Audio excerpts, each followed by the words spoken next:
என்னோடு நீங்க பேச, என்னோடு நீங்க கடந்து வருவதற்கு எனக்கு ஒரு அடையாளங்கள் வேண்டும் ஆண்டவரே.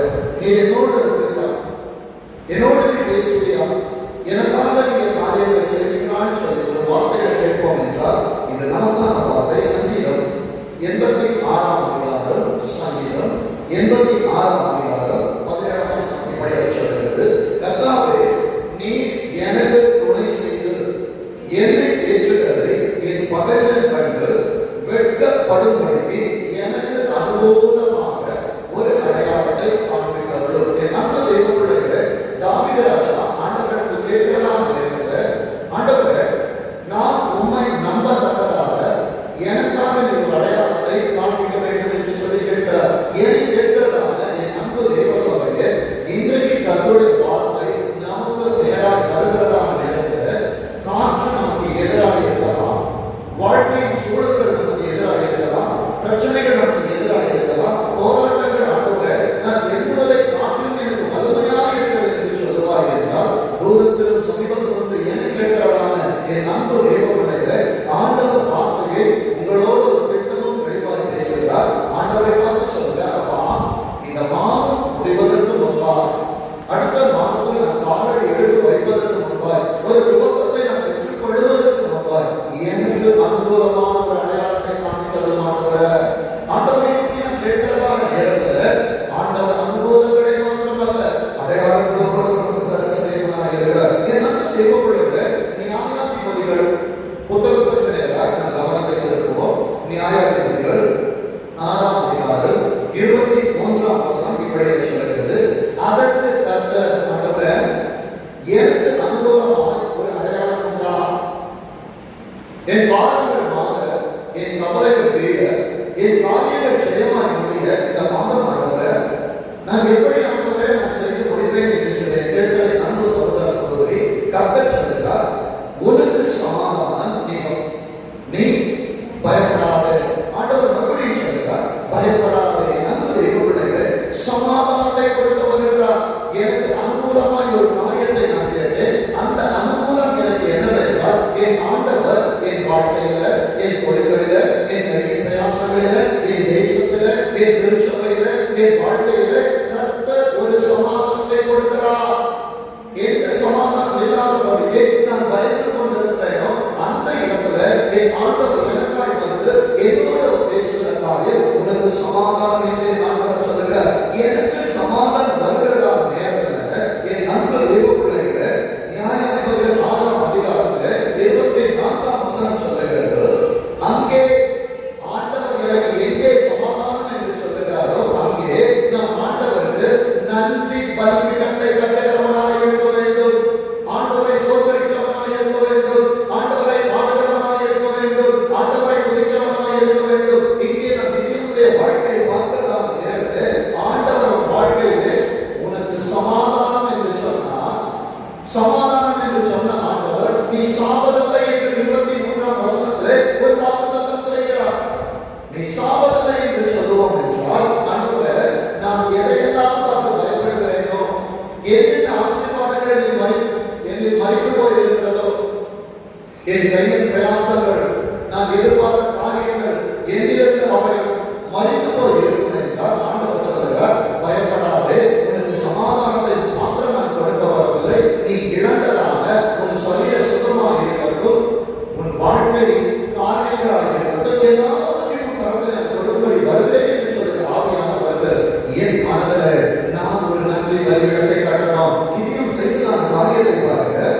அங்கே இதையும் கர்த்தருக்கு ஒரு பலிபீடத்தை கட்டி அதற்கு யெகோவா ஷாலோம் என்று பெயரிட்டார். என் அன்பு தேவப்பிள்ளைகளே, எனக்கு கேட்கிறதான என் அன்பு சகோதர சகோதரி, எந்த காரியத்திற்காக நீ பயந்து கொண்டிருக்கிறாயோ, எந்த காரியத்திலே ஜெயமில்லை என்று சொல்லுகிறாயோ, நான் இப்படியே சொல்லுகிறேன், யெகோவா ஷாலோம் என்ற நாமம் உள்ளவர் இன்றைக்கு உனக்கும் யெகோவா ஷாலோமாய் அவர் வருகிறார். யெகோவா ஷாலோம் என்பதற்கு என் அன்பு தேவப்பிள்ளைகள் வேதம் சொல்கிறது, கர்த்தரின் சமாதானம். என் அன்பு தேவப்பிள்ளையே, என் வாழ்க்கையில கர்த்தர் சமாதானத்தை எனக்கு தருகிறார். என் வாழ்க்கையில மறந்து போன ஆசீர்வாதங்களை தருகிறார், மறைந்திருக்கிற ஆசீர்வாதங்களை தருகிறார். நான் செய்ய வேண்டிய காரியம் அவருக்கு பலிபீடத்தை நான் செலுத்த வேண்டும் என்றால், நான் முழங்கால் படியிட்டு ஆண்டவரிடத்தில் செலுத்து, ஆண்டவரே, இதை நான் எப்படி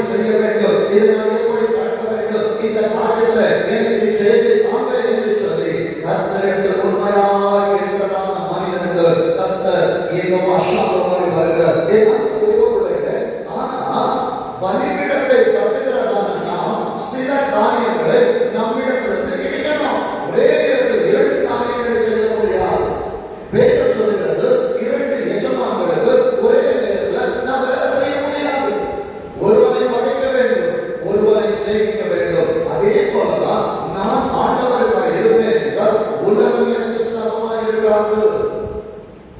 நான் உலகத்தை பற்றிக் கொள்வேன் என்றால் கர்த்தருடைய சமூகம் எனக்கு சாதகமாய் இருக்காது.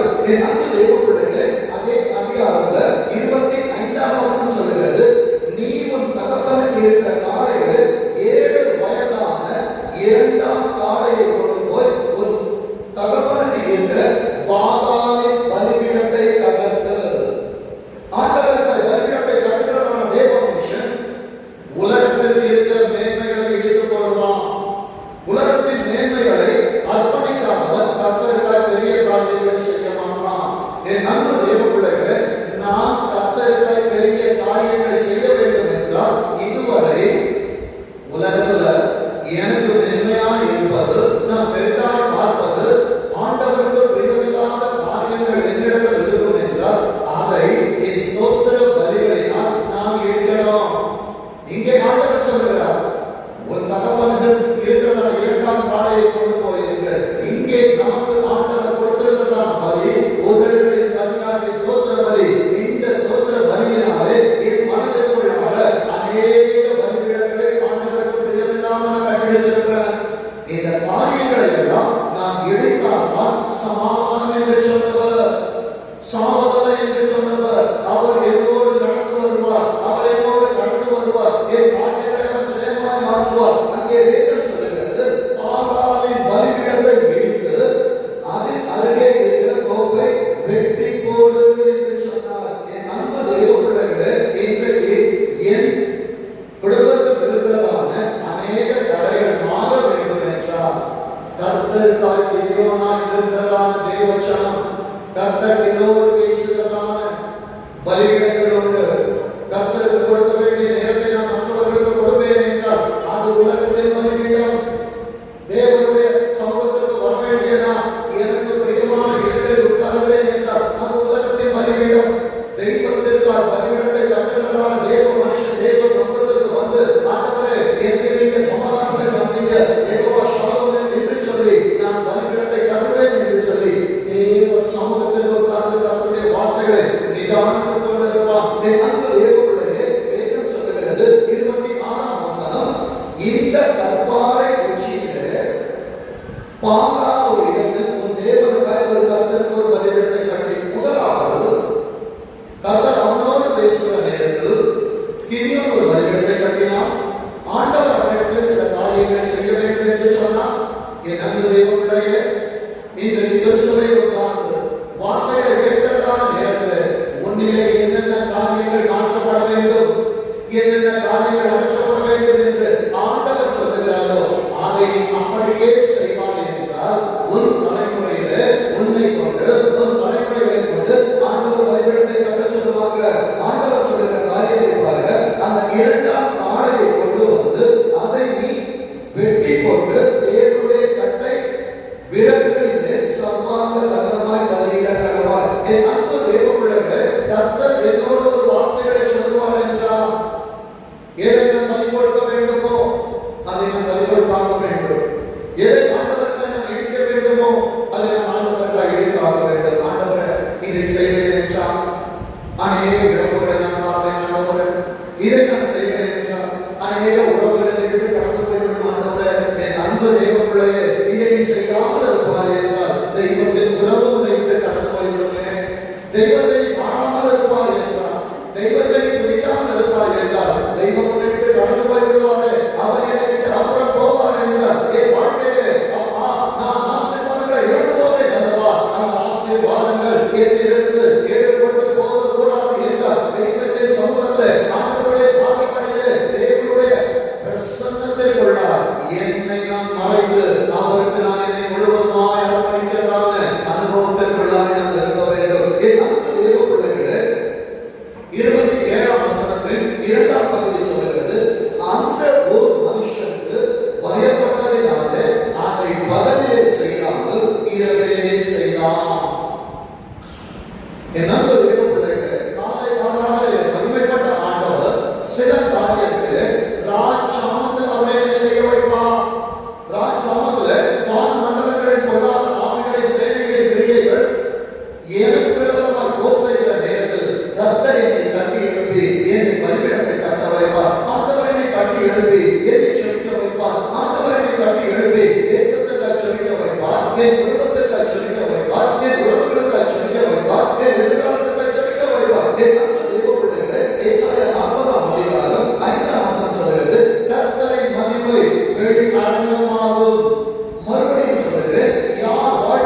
கேட்கிறதான என் அன்பு தேவ பிள்ளையே, உங்கள் வாழ்க்கையில் கர்த்தருடைய மகிமை வெளியரங்கமாகதான நேரத்தில் உன்னை மறைத்து வைத்திருந்த ஆண்டவர் கண்மலையிலே உன்னை கொண்டு வருவார்.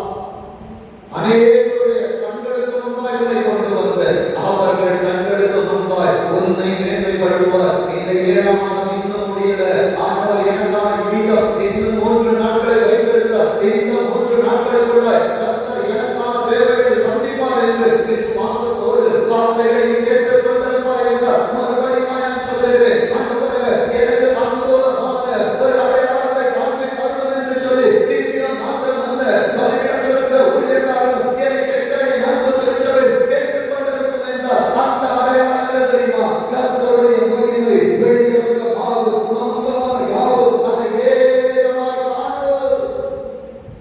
இந்த நேரத்தில் திருச்சபையாக உட்கார்ந்து கேட்கிறோம். என் அன்பு தேவ பிள்ளைகளை நிச்சயமாய் சொல்லுகிறேன், வருகிறதான புதிய மாதத்திற்குள்ள திருச்சபை குடும்பங்கள் தேசம் கடந்து போகிறதான நேரத்தில் எதை பார்த்து பயக்கமோ அந்த காரியங்கள் கர்த்தருடைய மகிமையை அது வெளியரங்கமாய் பார்க்கும். வேதம் சொல்லுகிறது, கர்த்தருடைய வாக்கு சொன்னது யார் தெரியுமா? ஏசாயா 40:50 சொல்லுகிறது, கர்த்தருடைய வாக்கு அதை உரைத்தது என்று வனாந்தரத்திலே கூப்பிடுகிற சத்தம் உண்டாயிற்று. வனாந்தரம் என்பது திருச்சபையாக இருக்கும் என்றால் இந்த வனாந்தரத்திற்குள்ள இப்பொழுது ஒரு சத்தம் கேட்டுக் கொண்டிருக்கிறது. கர்த்தருடைய மகிமை வெளியரங்கமாகிக் கொண்டிருக்கிறது. அந்த மகிமை என்னை நிறைத்துக் கொண்டிருக்கிறது. அந்த மகிமை உங்களோடு பேசுகிறது. அந்த மகிமை உங்களுக்காக காரியங்களை செய்கிறது. இந்த மகிமை உன்னை ராஜாக்களுக்கு முன்பாக, ஆசாரியர்களுக்கு முன்பாக உன்னை கொண்டு போய் நிறுத்துகிறதான நேரத்தில் உலகம் உன்னை பார்த்து சொல்லும், உலகத்தில் இருப்பவனிலும் எங்களில் இருக்கிறவர் பெரியவர் என்று. என் அன்பு தேவ பிள்ளையே, நியாயாதிபதிகள் 6ஆம் அதிகாரத்தில் 32ஆம் வசனம் சொல்லுகிறது, கிதியோனாய் இருந்தவனுக்கு கர்த்தர் ஒரு வார்த்தையை கொடுக்கிறார். என் அன்பு தேவ பிள்ளைகளே, பலிபீடத்தை தகர்த்ததின் நிமித்தம் பாகால் அவனுடைய வளர்த்தாட்டும் என்று சொல்லி அந்நாளிலே அவனுக்கு யெருபாகால் என்ற பெயரை ஆண்டவர் கொடுத்தார். இந்த 7ஆம் மாதத்துல எனக்கு ஒரு அடையாளத்தை காண்பிக்கப்பான்னு சொல்லி கேட்கிறீங்கல்ல, நான் கர்த்தருக்கு பிரியமில்லாத காரியங்களை இப்படியாய் சொல்லுகிறேன். பாகாலுக்கு பிரியமான காரியங்கள், உலகத்திற்கு பிரியமான காரியங்கள், உலகத்தின் தேசங்கள், உலகத்தின் காரியங்கள் என்று இருக்கும் என்றால் அதை இந்த ஆராதனையெல்லாம் தகர்த்து விட்டு ஆண்டவருக்கு பிரியமான புதி என்ற பலிபீடத்தை எனக்கு எண்ணிலே நான் கட்டிக் கொண்டிருப்பேன் என்றால் வேதம் சொல்லுகிறது, கர்த்தரை நான் எக்காலத்திலும் ஸ்தோத்திரிப்பேன், அவர் துதி எப்பொழுதும் என் வாயில் இருக்கும். ஆண்டவரை துதி என் வாயில் இருக்கும் என்றால் எத்தனை பெரிய இயக்கங்கள் எழுந்தாலும் அதை நான் தகர்த்து கொண்டே இருப்பேன். என் அன்பு தேவ பிள்ளைகளே, நியாயாதிபதிகள் 4ஆம் அதிகாரம் 34ஆம் வசனம் சொல்லுகிறது, அப்பொழுது கர்த்தருடைய ஆவியானவர் கிதியோன் மேல் இறங்கினார். அடையாளத்தை கேட்கிறதான என் அன்பு தேவ பிள்ளையே, சமாதானத்தை பெற்றுக்கொண்ட தேவ பிள்ளையே, கர்த்தருடைய பலிபீடத்தை கட்டுகிறதான தேவ பிள்ளையே, அநேக நேரத்திலே ஆண்டவரே இந்த 28ஆம் தேதி அப்பா உங்க வார்த்தையை கேட்கிற என் வாழ்க்கையிலே இன்னும் சேமங்கள் இல்லை, என் வாழ்க்கையிலே இன்னும் மாற்றங்கள் இல்லை, என் வாழ்க்கையிலே இன்னும் ஆண்டவரே நான் விரும்புகிறதான அசாத்தியங்கள் நடக்கவில்லை என்றால் சத்தியத்தின் ஆவியானவர் உன்னோடு பேசுகிறார். உன் கண்கள் பார்க்கத்தக்கதா, உன் பாதங்கள் அதில் நடக்கத்தக்கதா, நீ விரும்புகிற காரியங்களை நீ அனுபவிக்கத்தக்கதா, கிதியோனின் மீது அல்ல என் அன்பு தேவ பிள்ளையே, இந்த ஆராதனையிலே தேவ ஆவியானவர் ஒருவர் மீது நிறைவாய் இறங்கிக் கொண்டிருக்கிறார். என் அன்பு தேவ பிள்ளையே சொல்லுகிறது, யோபு 2ஆம் அதிகாரம் 28ஆம் வசனம் இப்படி சொல்லுகிறது, அதற்கு பின்பு நான் மாம்சமான யாவர் மேலும் ஆவியை ஊற்றுவேன். ஆவியானவர் இல்லாத வாழ்க்கை வெற்று வாழ்க்கை, தேவன் இல்லாத வாழ்க்கை நரகமான வாழ்க்கை, தேவனின் பிரசன்னம் இல்லாத வாழ்க்கை பரிந்துரைக்கப்பட்ட வாழ்க்கை. என் அன்பு தேவ பிள்ளைகளே, மாம்சமான யாவர் மீது என்று சொல்லுகிற நேரத்தில் ஆண்டவர் எல்லார் மீதும் தன் ஆவியை ஊற்ற வேண்டும் என்று வருகிறார். ஆனால் வருகிறான் ஆண்டவர் அநேக உள்ளங்களை உள்ளே பார்க்க முடியாத பொழுது வந்திருக்கிற எல்லா ஆசீர்வாதத்தை ஆவிய வந்திருக்கிறதான திருச்சபையை கேட்கிறதான என்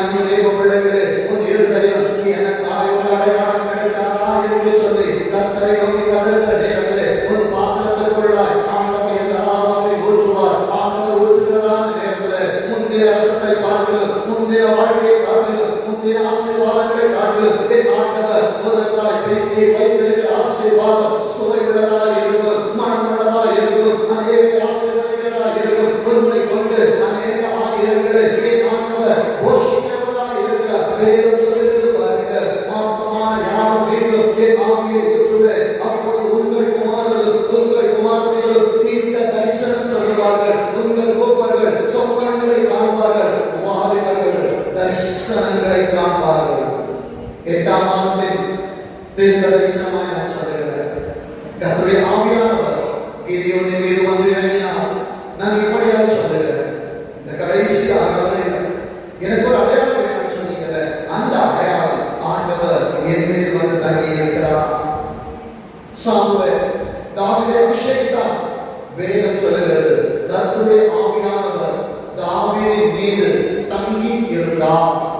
கிதியோனின் மேல் இறங்கினார், தாவீதின் மீது தங்கி இருக்கிறார். நான் இப்படியாக சொல்லுகிறேன், 7ஆம் மாதத்திலே என் மீது வந்து இறங்குகிறார். என் மரண பரியந்தம் கர்த்தர் என்னோடு தங்கி இருப்பார்.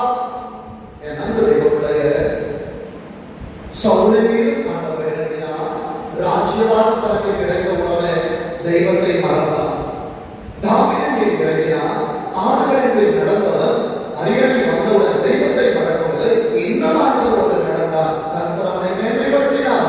அவன் கூடாரம் விழுந்து போனது, விழுந்து போன கூடாரத்தை கர்த்தர் தூக்கி நிறுத்தினார் என்றார். இன்றைக்கு இறங்குகிறவர் என்னோடு தங்கி இருக்க வேண்டும் என்றார். அவருக்கான பலிபீடத்தை நான் கட்டுகிறதான நேரத்திலே அவர் என்னோடு தங்கி இருந்து எனக்கான அரியணை கர்த்தர் ஆயத்தம் செய்வார்.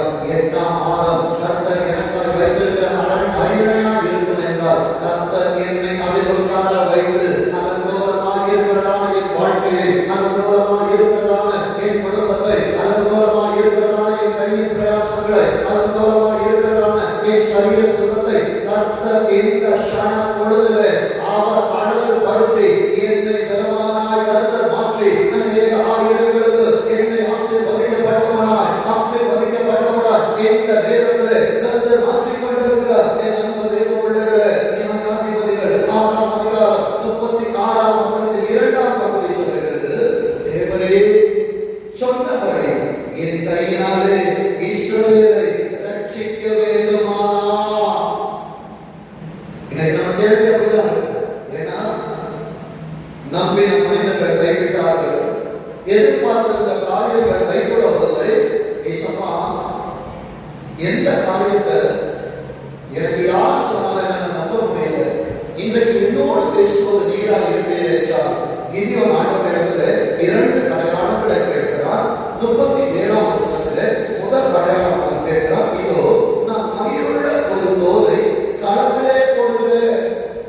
ஒரு மாட்டு தோல், என்ன ஒரு மாட்டு தோல், நான் வெளியில பிரிச்சு வச்சிருக்கிறாங்க. பனி தோலிலே மாத்திரம் பெய்து பூமியெல்லாம் காய்ந்திருந்தால் அப்பொழுது தேவனை சொன்னபடி இஸ்ரவேலை கையிலே ரட்சிப்பேன் என்று அதனாலே ஏசப்பாட்ட ஒரு அடையாளம் கேட்கிறார்.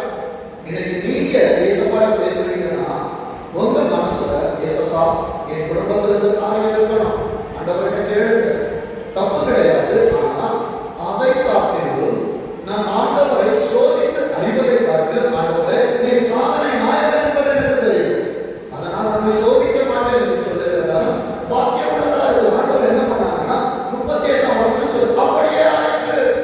இன்னைக்கு ஏசப்பா சொல்றாங்க, எந்த ஆசீர்வாதத்தை நீங்க கேட்கிறீங்களோ, என்னென்ன காரியத்தை எதிர்பார்க்கிறீங்களோ அது அப்படியே ஆகும்.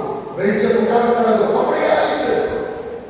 என் அன்பு தேவ பிள்ளைகளே, ஆதியாகமம் 1ஆம் அதிகாரத்தில் தேவன் சொன்ன காரியங்கள் எல்லாம் ஆண்டு இருந்தார்.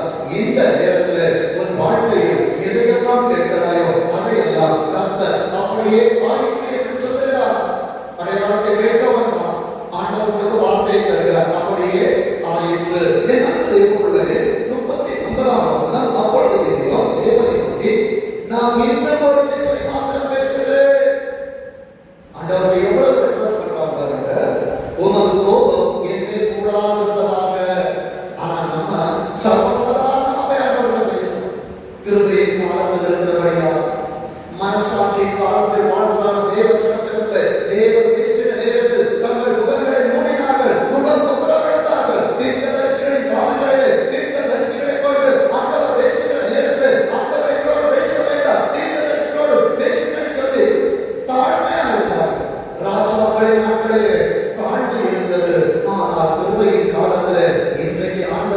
பேசுவதற்கு ஸ்லாக்கியம் பெற்ற தேவச்சனம் ஆண்டவரிடத்தில் பேச இன்றைக்கு நேரம் கிடையாது சொல்றாங்க. கிதியோன் தேவனிடத்தில் பேசுவது அவ்வளவு பயபக்தியா பேசுறான். முதலடையாவே கேட்டா அப்படியே ஆயிற்று. அப்பா இன்னும் ஒரே ஒரு தடவை பேசுறாப்பா. இப்ப என்ன கேட்டா அப்படியே தலைகிட ஆண்டவரை பனி தோலின் மேல் வைத்திருக்க வேண்டும் என்று சொன்னேன். இந்த அடையாளம் எப்படி இருக்க வேண்டும் என்றால் அந்த தோல் காய்ந்திருக்க வேண்டும், பூமி எங்கும் பனியால் நிறைந்திருக்க வேண்டும். என் அன்பு தேவ பிள்ளைகளை, நீ ஆண்டவரிடத்துல 1-100 சொன்னாலும் ஒரே பதில் தான், 100-1 சொன்னாலும் என் ஆண்டவர் உனக்கு தருவது ஒரே ஒரு பதில் தான்.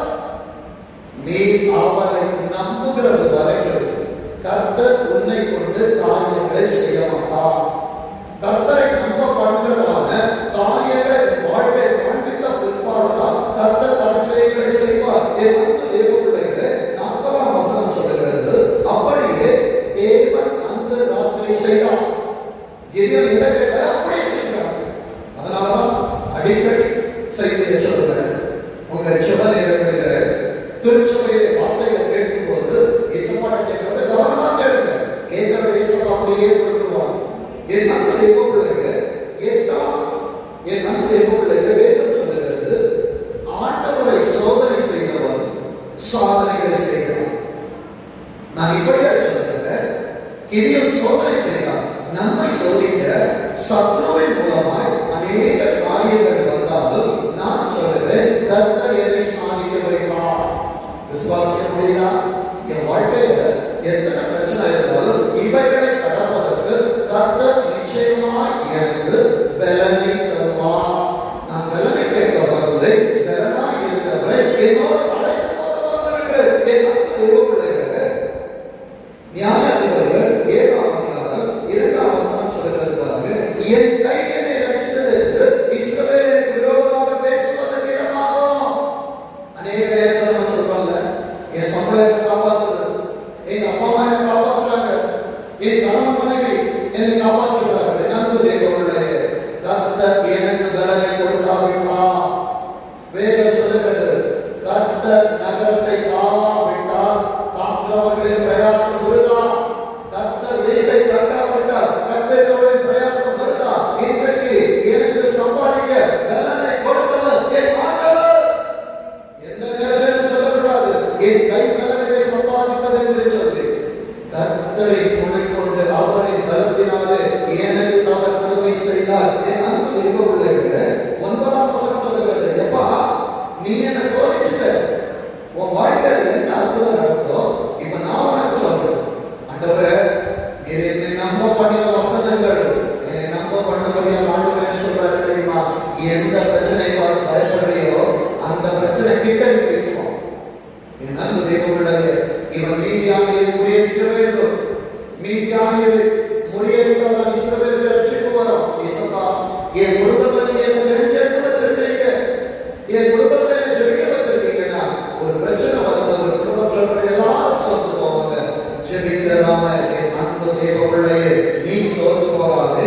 ஆண்டவர் 9ஆம் வசனத்திலே சொல்கிறார், அந்த ராத்திரியிலே நான் இப்படியே சொல்லுகிறேன், இன்றைக்கு ராத்திரியிலே என் பிரச்சனைகளை ஆண்டவர் என் கண்களுக்கு முன்பாய் நிறுத்துவார்.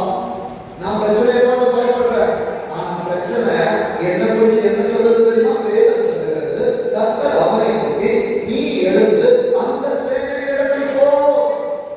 இன்னைக்கு வாங்கிட்ட பலவீனம் இருக்கா, உன்ட பிரச்சனை இருக்கா, அந்த பலவீனத்தை பார்த்து பேசு, அந்த பொருளாதார தடையை பார்த்து பேசு, அந்த இயலாமை பார்த்து பேசு, அந்த முடியாத காரியங்களை பார்த்து பேசு. நீ பேசாத வரைக்கும் உனக்கு அற்புதம் கிடைக்காது. ஏன் ஆண்டவர் உனக்குள்ளாய் தமிழை வைத்திருக்கிறார் என்றால் தெய்வங்களிடத்தில் நீ பேசணும். பிரச்சனையை பார்த்து பயப்படக்கூடாது, பிரச்சனைக்குள்ளாக நீ திடப்பட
கொடுப்பேன் அல்ல, கொடுப்பேன் என்று சொல்லி இருந்தால் நடக்குமா நடக்காதா நம்ம கேட்கலாம்.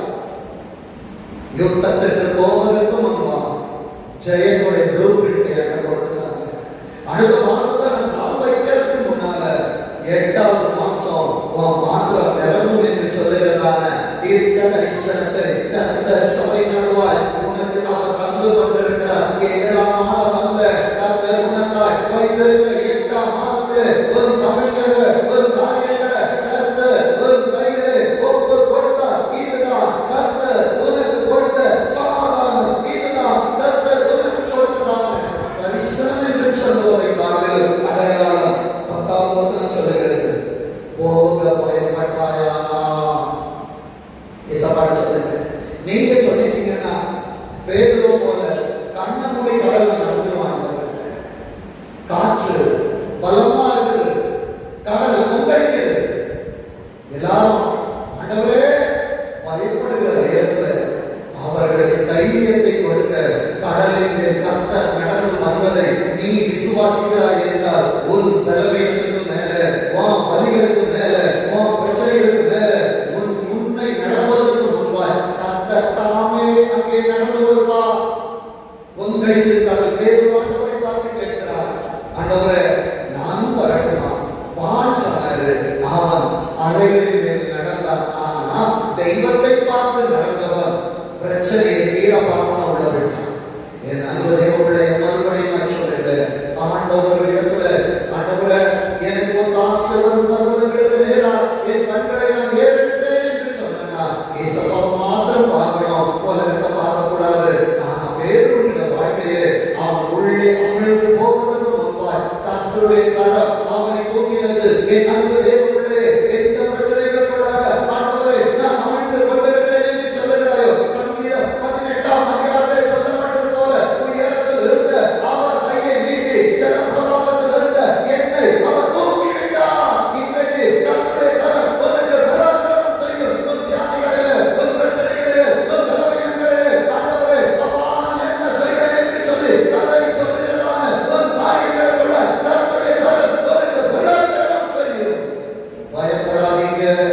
ஏசப்பா சொல்றாங்க, நீ பயப்படுவாயானா முதல் நீயும் நீ பயந்தாலும் முதல்ல நீதான். வேதம் சொல்லுகிறது, நியாயாதிபதிகள் என் அன்பு தெய்வ பிள்ளைகள் 6ஆம் அதிகாரத்தில் 10ஆம் வசனம் அழகாய் சொல்லுகிறது, போக பயப்பட்டாயானா முதலிலே நீயும் உன் வேலைக்காரனாகிய பூராவும் சேனையின் இடத்தில் போய். அதாவது எனக்கு திருமணமாகி இருக்கிறது என்றால் எனக்கு பயம் உண்டாகும் என்றால் என் கூட என் மனைவி, என் கூட என் கணவன், என் கூட என் பிள்ளைகளை ஆண்டவரே என் பிள்ளைகளை நான் அழைத்துக் கொண்டு நான் என்ன யுத்தம் செய்கிறேன் என்று என் பிள்ளைகள் பார்க்கணும், என் குடும்பம் பார்க்கணும். அடையாளத்தை நீ என்று கேட்டால் அல்லவா, கேட்டதால் உனக்கு நான் ஒரு அடையாளத்தை காமிக்கிறேன். இதுதான் என் ஆண்டவர். ஆண்டவரே நான் சொல்றதை நீங்க செஞ்சீங்கன்னா நான் நம்புவேன். ஆண்டவர் சொல்றாரு, நீ சொல்லுவதையும் நான் செய்வேன், நான் சொல்லுவதையும் நீ செய்ய வேண்டும். என் அன்பு தெய்வ பிள்ளைகளே, 11ஆம் வசனம் சொல்கிறது, அங்கே என்ன பேசுகிறார்கள் என்று கேள். இன்னைக்கு அவங்க என்ன பேசுறாங்கன்னு நமக்கு தெரியாது. ஆண்டவரே வேலை ஸ்தலத்துல எனக்கான ஒரு பிரச்சனை வந்துருச்சு, எனக்கான டெர்மினேஷன் என்று அடிச்சிருவாங்க. கர்த்தருடைய சித்தம் இல்லாம தலையிலிருந்து ஒரு முடி கூட கீழே விழாது. என் அன்பு தெய்வ பிள்ளையே, உனக்கு விரோதமா எவ்வளவோ ஆலோசனை பண்ணுவாங்க, ஆனா அவனை ஜெயிக்க மாட்டாங்க. வேதம் சொல்லுகிறது, அங்கே என்ன பேசுகிறார்கள் என்று நீ சேனையின் இடத்துக்கு போக உன் கைகள் விடப்படும். அடுத்த அடையாளம் தெரியுமா? சமாதானத்தை தந்தா, பலிபீடத்தை கட்ட வைத்தா, பலிபீடங்களை இடிக்க வைத்தா. அது மாத்திரமல்ல, அடையாளங்களுக்கு பதில் கொடுத்தார். 5வது காரியம், ஆண்டவர் என் எதிராளிகள் என்னென்ன பிளான் பண்றாங்கன்னு சொல்லி எனக்கு வெளிப்படுத்துவார். விசுவாசிக்கிறீங்களா? இதுதான் அடையாளம். ஆண்டவர் என் எதிராளி என்ன செய்யறான்னு எனக்கு தெரியாது, கர்த்தர் வசனங்களின் மூலமா உன்னை எச்சரிப்பார், பாடலின் மூலமா உன்னை திடப்படுத்துவார். வேதம் அங்கே சொல்லுகிறது பாருங்க, சேனை இடத்துக்கு போ, உன் கைகள் விடப்படும். இன்னைக்கு எதை பார்த்து பயந்து போய் வந்திருக்கிறாயோ உன்னை திடப்படுத்த பரலோகத்திலிருந்து ஆண்டவர் இறங்கி வந்திருக்கிறார். 12ஆம்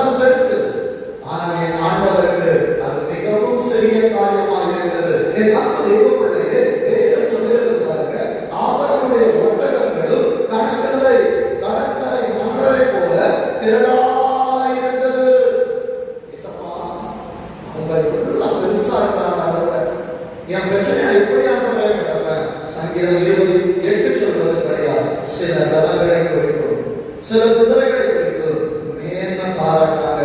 நாங்களோ எங்கள் கைகள் திடப்படும் என்றால் வேதம் சொல்லுகிறது, என் கை அவனோடு உறுதியா இருக்கும். இயேசுப்பா என்ன முடிச்சுட்டாங்கன்னா நான் சொல்லணும், அவர்கள் குதிரைகளை ரதங்களை குறித்து மேன்மை பாராட்டாங்க. நாங்களோ எங்கள் கர்த்தராகிய தேவனை குறித்து மேன்மை பாராட்டுகிறோம். அவர்கள் முறிந்து விழுந்தார்கள், நாங்களோ எழுந்து நிமிர்ந்து நிற்கிறோம். அப்பா என்னால நிமிர்ந்து கூட பார்க்க முடியல. ஏசப்பா சொல்றாங்க, விசுவாசம் உனக்கு இருக்கும் என்றால் கடுகளவு விசுவாசம் தான். ஏசப்பா கேட்கிறாங்க, கடுகளவு விசுவாசம் எனக்கு இருந்தா மலையை பார்த்து சமுத்திரத்துல தள்ளுண்டு போய் என்று சொல்லுவேன் என்றால் அது அப்படியே ஆகும். விசுவாசிக்கிறீங்களா? என் அன்பு தேவ பிள்ளைகளே, 15ஆம் வசனத்தின் 2ஆம் பகுதி சொல்லுகிறது, எழுந்திருங்கள், எழுந்திருங்கள். எந்த நிலைமையில படுத்து கிடந்தால், எந்த நிலைமையில இந்த வார்த்தையை கேட்டாலோ ஏசப்பா சொல்றாங்க, எழுந்திரு. உனக்கான டைம் வந்துருச்சு, உனக்கான அற்புதம் வந்துருச்சு. அடையாளத்தை கேட்டா சமாதானத்தை தந்தார், அடையாளத்தை கேட்டார் உன்னை கொண்டு காரியங்களை செய்ய வைத்தார், அடையாளங்களை கேட்டார் கைகளை திடப்படுத்தினார். இப்பொழுது கைகளை திடப்படுத்தினவர் உன் கால்களை மான்களின் கால்களை போல் மாற்றுகிறார். உன் சரீரத்தில் இருக்கிறதான கர்ப்பிணங்களை மாற்றுகிறார். நீ எதற்காக கர்த்தருடைய சொந்தத்துக்கு ஓடி வந்தாயோ அதை நிச்சயம் கர்த்தர் செய்வார். வேதம் சொல்லுகிறது, எழுந்திருங்கள், கர்த்தர் மீதியானின் பாளையத்தை உங்கள் கையில் ஒப்புக் கொடுத்தார்.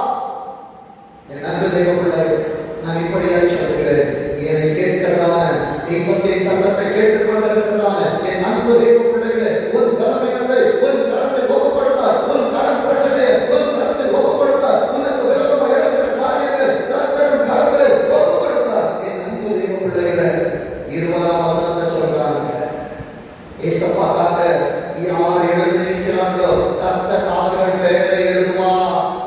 அந்த இடத்துல உங்க பேரை எழுதுங்க. 20ஆம் வசனத்துல 2ஆம் பகுதி சொல்லுகிறது, கர்த்தருடைய பட்டயம் கிதியோனுடைய பட்டயம். ஆண்டவருடைய கையில இருக்கிற பட்டயத்தை ஏசப்பா யார் கையில தராங்க? என் அன்பு தேவ பிள்ளையே, மோசே போர் கொடுத்ததல்லவா ஏசப்பா அவர் கையில் இருக்கிற பட்டயத்தை அதிகாரத்தையும் கையில் கொடுப்பார் என்றால் சகல அதிகாரங்களும் எனக்கு முன்பாய் அடங்கும். வேதம் சொல்லுகிறது பாருங்க, 22ஆம் வசனத்தின் 2ஆம் பகுதி சொல்லுகிறது, கர்த்தர் பாளையம் எங்கும் ஒருவர் பட்டயத்தை ஒருவருக்கு விரோதமாய் ஓங்க பண்ணினார். நாம சண்டை போட்டுட்டானா மோசே போல நான் கத்தியை கொண்டு போயிருந்தேன்னா ஒரே ஒரு எகிப்தியரை கொல்ல முடியும். ஆனா ஏசப்பா எனக்காக அவர் கையில் பட்டயத்தை வைத்திருப்பார் என்றார். என் அன்பு தேவ பிள்ளைகளே, எனக்கு விரோதமா ஒரு பாளையம் இறங்கினாலும் அதிலே நான் நம்பிக்கையாக இருப்பேன். ஏனென்றால் எந்த யுத்தத்தை செய்வது நீங்கள் அல்ல, உங்களுக்காக கர்த்தர் யுத்தம் பண்ணுவார். நீங்க சும்மா இருப்பீங்க. என் அன்பு தேவ பிள்ளைகளே, நியாயாதிபதிகள் 8ஆம் அதிகாரம் 28ஆம் வசனம் சொல்லுகிறது, இந்த பிரகாரம் மீதியானியர் திரும்ப தலையெடுக்காதபடிக்கு தலையானவரை உனக்குள்ளாய் வைப்பாய் என்றார். எகிப்தின் பாளையங்களை தலைச்சங்களை சங்கரித்த ஆண்டவர் உனக்கு விரோதமாய் தலை தூக்குகிறதான எல்லா காரியங்களை அவர் சங்கரித்து போடுவார். நீ ஆண்டவருக்கு பலிபீடம் கட்டுகிற வரை, ஆண்டவரை குறித்துக் கொண்டிருக்கிற வரை வேதம் சொல்லுகிறது, இந்த பிரகாரம் மீதியானியர் திரும்ப தலையெடுக்காதபடிக்கு இஸ்ரவேல் புத்திரருக்கு முன்பாய் தாழ்த்தப்பட்டார்கள். தேசமானது கிதியோனின் நாட்களில் 40 வருஷம் அமைதியாய் இருந்தது. நான் சொல்லுகிறேன், என் நாட்களிலே என் மரணம் பரியந்தம் என் திருச்சபை மாத்திரமல்ல, என் திருச்சபையில் இருக்கிற ஒவ்வொரு குடும்பங்களும் இந்த சத்தத்தை கேட்கிறதான ஒவ்வொரு பிள்ளைகளின் குடும்பங்களிலும் எத்தனை பிரச்சனைகள் இருந்தாலும் கர்த்தர் அமைதலாக்கி அவர்களுக்கு அமைதியை கர்த்தர் கொடுப்பார். இதுதான் கர்த்தரின் ஆசீர்வாதம், இதுதான் கர்த்தரின் அடையாளம். என் அன்பு தேவ பிள்ளைகளே, கர்த்தர் உங்களுக்காய் கொடுத்த ஆசீர்வாதத்தின் வார்த்தையை குறித்து வைத்துக் கொள்ளுங்கள். ஏசாயா 8ஆம் அதிகாரம் 18ஆம் வசனம் சொல்கிறது, இதோ நானும் கர்த்தர் எனக்கு கொடுத்த பிள்ளைகளும் என் ஆவிக்குரிய பிள்ளைகள், என் தேவனுடைய பிள்ளைகள், நான் சொல்கிறதான என் அன்பு பிள்ளைகள், ஆண்டவர் சொல்லுகிறார், கொடுத்த பிள்ளைகளும் சீயோன் பர்வதம் என்பது திருச்சபை. சீயோன் பர்வதத்திலே வாசமாய் இருக்கிற சேனைகளின் கர்த்தராலே இஸ்ரவேலிலே அடையாளங்களாக அற்புதங்களாக இருக்கிறோம். கர்த்தரை வைத்தது அற்புதமா, கர்த்தரை காத்தது அதிசயமா, கர்த்தரை வழிநடத்துவது அபரிமிதமா. என் ஆண்டவர் அநேகருக்கு அடையாளமாய் வைத்திருப்பார். இந்த அடையாளம் கர்த்தரை துணை கொண்டு, கர்த்தரை கருத்தை கொண்டு என் கைகள் விடப்படுகிற நேரத்தில் பெரிய காரியங்களை செய்ய போகிறது. இன்னும் 3 நாட்கள் உண்டு. என் அன்பு தேவ பிள்ளையே, என் ஆண்டவரை இந்த பாதாளம், இந்த பூமி மரணத்தால் மூடி போட முடியல. என் ஆண்டவர் பரத்துக்கு ஏறினது போல என் அன்பு தேவ பிள்ளையே, அநேக ஆசீர்வாதம் மறித்திருந்தாலும் மறித்தவர் உயிரோடு எழுந்தார். என் ஆண்டவர் எனக்காக உயிரோடு எழுப்புவார் என்றார். எனக்கான பலத்தை எனக்குள்ள எழுப்புவார், எனக்கான காரியத்தை எனக்குள் ஸ்தாபிப்பார். என் ஆண்டவரை குறை கொண்டு காரியங்களை செய்ய